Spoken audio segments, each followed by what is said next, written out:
Hello বন্ধুরা, আসসালামু আলাইকুম। সবাই কেমন আছেন? শুক্রবারে কি কি শ্রেষ্ঠতম আমল সেটাই আমি আপনাদেরকে আজকে জানাবো। ভিডিওটি শেষ পর্যন্ত দেখবেন।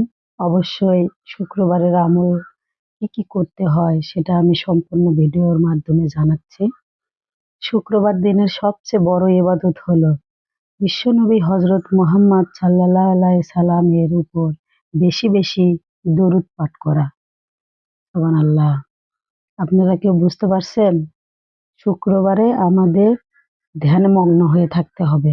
বিশ্বনবীকে খুশি করতে হবে। সবসময় বিশ্বনবীর জন্য দোয়া প্রার্থনা করতে হবে। বিশ্বনবী কোন দোয়া পাঠ করলে বেশি খুশি হবে? চলুন জেনে নিন।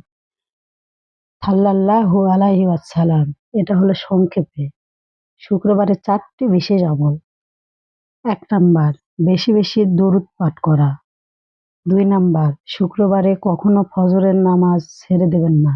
কারণ এই ফজরের নামাজ অনেক ফজিলত। এই শুক্রবারে ফজরের নামাজের অনেক অনেক ফজিলত।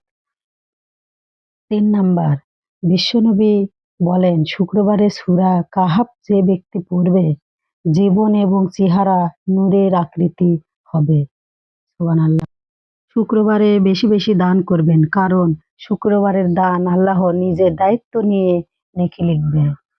মার্শাল্লাহ। জীবনে যতদিন শুক্রবার পাবেন এই আমলগুলো কোনোদিন ছেড়ে দেবেন না। কারণ শুক্রবারের আমলই হলো শ্রেষ্ঠতম আমল। শুক্রবার শুক্রবারে আসরের থেকে মাগরিব পর্যন্ত বেশি বেশি দরুদ পাঠ করবেন। আল্লাহর কাছে যা চাইবেন আল্লাহ সেটাই আপনার আশা পূরণ করবে। খারাপ হোক কিংবা ভালো হোক। ইনশাআল্লাহ আপনার সব আশা পূরণ হবে। আর আমার ভিডিওটি যদি ভালো লেগে থাকে অবশ্যই চ্যানেলটি সাবস্ক্রাইব করতে ভুলবেন না। পাশে থাকবেন এরকম ভিডিও পাওয়ার জন্য। আল্লাহ হাফেজ।